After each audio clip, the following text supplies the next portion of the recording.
ہوں گے کہ مولانا کی علم کی گہرائی کے سمندر کے مماثل ہے، اور واقعی جو محاورہ ہے سمندر کو کوزے میں سمونا، اس کا مظہر ہم نے دیکھا، اور جو وقت مولانا کے لیے مخصوص کیا گیا تھا یہ مولانا کی عنایت ہے، اس میں سے بھی 5 منٹ وقت بچا کر کے ہمیں واپس کر دیا کہ آپ اگلے کاموں میں استعمال کریں۔ آپ نے یہ جو خطبہ سنا اس موضوع پر، اس سے آپ نے اندازہ کیا ہوگا کہ اگلے 2 دنوں میں کیا بحث ہونے والی ہے۔ انسداد کی، سماجی برائیوں کی انسداد کی کیا تدابیر آنے والی ہے۔ مولانا نے جو کچھ پیش فرمایا ظاہر ہے یہ ان کا حصہ ہے، مگر یہ بحث انہیں تمام نہیں ہوتی۔ اگلے 2 روز تک جو لوگ اپنی نگارشات یہاں پیش کریں گے، آپ کی اطلاع کے لیے عرض ہے، اس میں جامعہ ملیہ اسلامیہ، علی گڑھ مسلم یونیورسٹی علی گڑھ، حیدرآباد، بمبئی جامعہ اسلامیہ بنارس، مدرسۃ سراجیل، جامعۃ الفلاح بلدیہ گنج، یہاں کے سینئر موقع اساتذہ کرام تشریف لائے ہیں، اور نہایت قیمتی مقالات انشاءاللہ آپ کے سامنے آئیں گے۔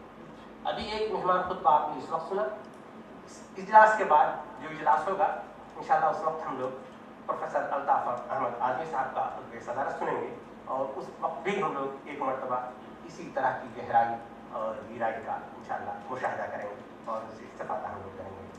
اب میں بہت ادب کے ساتھ گزارش کروں گا آج کے مہمان اعزازی ڈاکٹر ظفر الاسلام خان صاحب سے، جن کے بارے میں آپ کو معلوم ہے کہ حقیقی معنوں میں ملت کے صحیح بڑی خواہ ہیں، مسلم مجلس مشاورت کے صدر ہیں، ملی گزٹ کے ایڈیٹر ہیں۔ ملی گزٹ کی اس وقت جو صورتحال ہے اور اس کی جو پکار ہے وہ بھی آپ کے سامنے ہے۔ میں گزارش کروں گا مہمان اعزازی سے کہ ہمارے تھیم پر بھی گفتگو کریں اور ملت کے تئیں ان کا جو درد ہے وہ بھی شیئر کریں گے نہیں، بلکہ اگر آپ اس کی زبان نہیں معلوم ہو تو یقیناً کسی ایسے آدمی کے پاس جائیں کہ اس زبان کو جانتا ہو، تاکہ سمجھ سکیں کہ ہمارے پاس یہ ہمارے حاکم کا کیا پیغام آیا ہے۔ اور جو حاکم اعلیٰ ہے نہ صرف ہمارا بلکہ ساری انسانیت کا اور سارے عالم کا اور سارے عالمین کا، بلکہ اس کی جو تعلیمات، آفاقی تعلیمات جو آئی ہیں اس کے بارے میں ہم اتنا زیادہ بے خبر ہیں کہ اس کو صرف تلاوت اور ثواب کا ہم نے اس کو ایک سامان بنا لیا ہے۔ مولانا محمد فاروق خان صاحب جو کہ قرآن شریف جن کا اوڑھنا بچھونا تقریباً میں سمجھتا ہوں 55 سال سے ہے، ان کے پرمخص خطبے کے بعد میرے جیسے طالب علم کے لیے کچھ رہ نہیں جاتا ہے، لیکن پھر بھی جب مجھے کچھ نہ کچھ بولنا ہے تو میں 2-3 باتیں کہہ کر کے انشاءاللہ آپ سے اجازت چاہوں گا۔ قرآن پاک ایک طرف تو ہمیں اپنی ذاتی زندگی میں خشوع و خضوع، اعراض عن اللغو اور ادا الفرائض کی تعلیم دیتا ہے، تو دوسری طرف دوسروں اور سوسائٹی کے تئیں ہم کو ذمہ دار بناتا ہے۔ اس ذمہ داری کو ادا الامانات سے تعبیر کیا گیا ہے، اور اس کا مطلب ہے دوسروں کے حقوق کو بطور اکمل ادا کرنا۔ ہمیں ان دونوں ذمہ داریوں یعنی ذاتی اور اجتماعی فرائض کو ادا کیے بغیر نجات اور جنت نصیب نہیں ہوگی، اور اسی لیے اسلام میں رہبانیت کی ممانعت ہے۔ لا رہبانیت فی الاسلام، کیونکہ رہبانیت دنیا میں اپنی ذمہ داریوں سے فرار کا راستہ ہے۔ اسلامی نظریہ مقاصد کے مطابق درء المفاسد مقدم علی جلب المنافع، یعنی برائیاں روکنا بھلائیاں لانے پر مقدم ہے۔ پہلے برائیوں کو روکنے کی کوشش ہونی چاہیے، اس کے بعد بھلائیوں کو پھیلانے کی طرف توجہ دینی چاہیے۔ ہر معصیت بندے کو اللہ پاک سے دور کرتی ہے۔ سماجی برائیاں 2 طرح کی ہوتی ہیں، ظاہری مثلا ظلم، شراب نوشی، منشیات نوشی، قذف، چوری، دھوکہ، ربا، رشوت، یتیم، بیوہ اور کمزور کا مال ہڑپنا۔ اور دوسری طرح کی سماجی برائی باطنی ہوتی ہے، یعنی چھپی ہوئی برائیاں، مثلا حسد، حقد، نفرت، غیرت وغیرہ، جو دلوں میں چھپی رہتی ہیں لیکن ان کا اثر انسان کے اعمال پر پڑتا ہے۔ قرآن ان دونوں طرح کی سماجی بیماریوں کا علاج کر کے عمدہ اور صالح افراد اور معاشرہ تیار کرتا ہے۔ قرآن یہ تبدیلی بندوں میں خوف خدا یعنی تقوی پیدا کر کے لاتا ہے۔ اس تبدیلی کے آنے کے بعد بندہ بلا کسی خوف اور ظاہری رکاوٹ کے، جیسے پولیس اور عدالت کا ڈر، غلط کاریوں سے دور رہتا ہے۔ جب بہت سے ایسے لوگ معاشرے میں پیدا ہو جاتے ہیں تو صالح معاشرہ وجود میں آتا ہے۔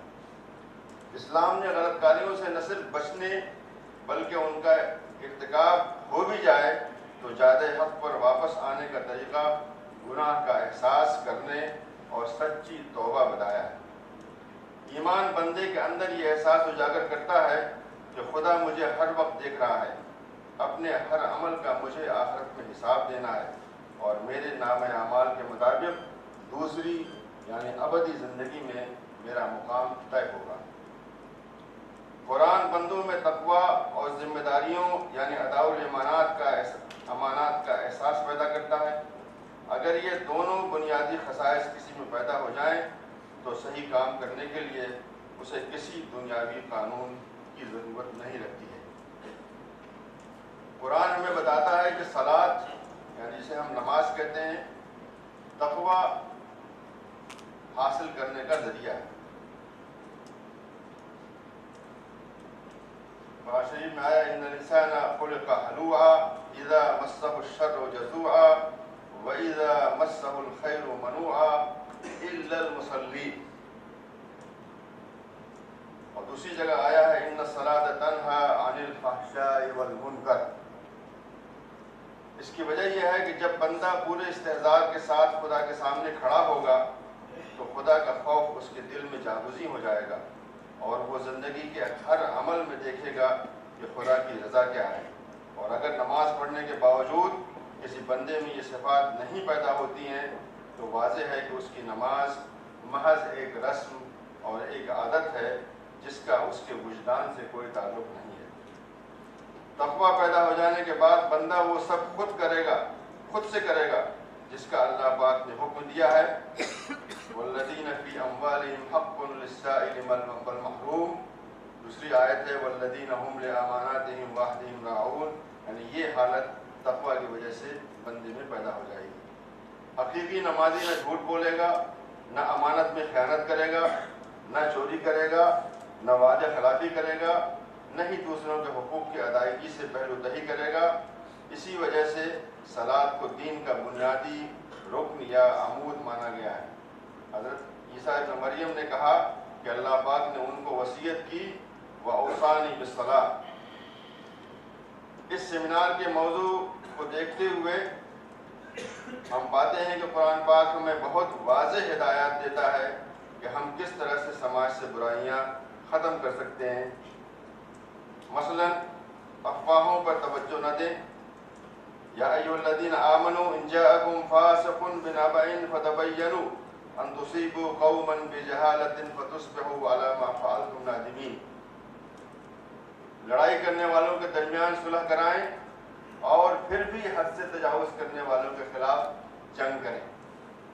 وَإِن طَائِفَتَانِ مِنَ الْمُسْلِمِينَ اقْتَتَلُوا فَأَصْلِحُوا بَيْنَهُمَا فَإِن بَغَتْ إِحْدَاهُمَا عَلَى الْأُخْرَى فَقَاتِلُوا الَّتِي تَبْغِي حَتَّى تَفِيءَ إِلَى أَمْرِ اللَّهِ فَإِن فَاءَتْ فَأَصْلِحُوا بَيْنَهُمَا بِالْعَدْلِ وَأَقْسِطُوا إِنَّ اللَّهَ يُحِبُّ الْمُقْسِطِينَ۔ تکبر اور جھوٹی شان سے بچنا۔ یا ایھا الذین آمنوا لا يسخر قوم من قوم عسى ان يكونوا خيرا منهم ولا نساء من نساء عسى ان يكن خيرا منهن ولا تلمزوا انفسكم ولا تنابذوا بالالقاب بئس الاسم الفسوق بعد الايمان ومن لم يتب فاولئك هم الظالمون۔ بدگمانی، ایک دوسرے کے خلاف جاسوسی اور غیبت سے بچنا۔ اللہ پاک نے کہا یا ایھا الذین آمنوا اجتنبوا کثیرا من الظن ان بعض الظن اثم ولا تجسسوا ولا یغتب بعضکم بعضا ایحب احدکم ان یأکل لحم اخیہ میتا فکرہتموہ واتقوا اللہ ان اللہ تواب رحیم۔ فحاشی پھیلانے سے بچنا۔ ان الذین یحبون ان تشیع الفاحشۃ فی الذین آمنوا لهم عذاب علیم فی الدنیا والآخرہ واللہ یعلم وأنتم لا تعلمون. اسراف و تبذیر سے اجتناب. وَكُلُوا وَاشْرَبُوا وَلَا تُسْرِفُوا إِنَّهُ لَا يُحِبُّ الْمُسْرِفِينَ. دوسری آیت ہے وَلَا تُبَذِّرْ تَبْذِيرًا إِنَّ الْمُبَذِّرِينَ كَانُوا إِخْوَانَ الشَّيَاطِينِ وَكَانَ الشَّيْطَانُ لِرَبِّهِ كَفُورًا. بخل کی مذمت. وَأَمَّا مَنْ بَخِلَ وَاسْتَغْنَىٰ وَكَذَّبَ بِالْحُسْنَىٰ فَسَنُيَسِّرُهُ لِلْعُسْرَىٰ. دوسری آیت ہے والذین یکنزون الذهب والفضة ولا ينفقونها في سبيل الله فبشرهم بعذاب أليم يوم يحمى عليها في نار جهنم فتكوى بها جباههم وجنوبهم وظهورهم هذا ما كنزتم لأنفسكم فذوقوا ما كنتم تكنزون. بیویوں کے ساتھ عمدہ سلوک. وعاشروهن بالمعروف. حفظ امانات اور حقوق کی ادائیگی. والذین هم لاماناتهم وعہدهم راعون. یہ سب وہ کنجیاں ہیں جن سے انسان اپنی زندگی میں افراط اور تفریط سے بچا رہتا ہے. آغاز اسلام کے بعد اور چند صدیوں کے اندر مسلمان ہر طرح کی زندگی سے دوچار ہوئے اور انہوں نے ہر حالت میں با ایمان اور باعمل زندگی گزارنے کا مظاہرہ کیا. شروع اسلام میں مسلمان تمام ممکنہ حالات سے گئے. مثلا مکہ میں مشرکین کے ساتھ رہنا، حبشہ میں عیسائیوں کے ساتھ رہنا، مدینے میں قبل ہجرت اور بعد ہجرت فتح مکہ تک یہودیوں اور مشرکین کے ساتھ رہنا. فتح مکہ کے بعد بھی تقریباً 4 صدی تک اقلیت ہوتے ہوئے مصر، عراق، ایران اور شام جیسے بڑے ممالک پر حکومت کرنا. پھر سقوط صقلیہ اور اندلس کے بعد عرصے تک غیر مسلموں کے ذریعے زیر سایہ زندگی بسر کرنا. ان سب مختلف نوع حالات میں حسب حال مسلمانوں نے بھرپور اسلامی زندگی گزاری اور حسب استطاعت اسلامی معاشرہ قائم کیا. اسلام سے پہلے کے انبیاء میں حضرت یوسف علیہ السلام کی مثال قابل ذکر ہے. انہوں نے ایک غیر مسلم بلکہ مشرک حاکم کے ماتحت رہ کر وزیر رسد و غزہ کا منصب کامیابی سے سنبھالا. اسی طرح ہم کو بھی اپنے موجودہ حالات میں بہتر سے بہتر شکل نکال کر اسلامی معاشرے کی تشکیل کرنی چاہیے. اس کام کے لیے ہمیں دلجمعی کے ساتھ قرآن پاک اور سیرت شریفہ کا مطالعہ یوں کرنا ہوگا کہ ہمارے موجودہ حالات میں وہ ہماری کیا رہنمائی دیتے ہیں. میں سمجھتا ہوں کہ ہر نسل کی ذمہ داری ہے کہ قرآن و سنت کی روشنی میں اپنے لیے راستے نکالیں. جہاں نصوص قطعیہ نہیں ہیں وہاں ہم پچھلے علماء کی آراء اور اجتہادات کے پابند نہیں ہیں. غیر عربوں کے قرآن پاک کے ترجمے کو نہ پڑھنے سے بہت بڑا نقصان یہ ہوا ہے کہ لوگ اب اسے صرف ثواب کے لیے پڑھتے ہیں اور یعنی کتاب ہدایت تذکیر و رشد کو کتاب تلاوت بنا دیا گیا ہے. ایک اور آخری بات یہ کہنا چاہتا ہوں کہ ریسرچ کو زندگی سے جڑا ہونا چاہیے. جو ریسرچ بھی آپ کریں اگر اس میں آج کے مسائل سے بحث نہیں ہے اور ان کا حل نکالنے کی کوشش نہیں ہو رہی ہے تو ہماری ساری ریسرچ اور محنت عبث اور لا یعنی ہے. میں انہی چند باتوں پر اپنے اس مختصر پہلو کو ختم کرتا ہوں اور آپ لوگوں کو شکریہ کرتا ہوں. السلام علیکم.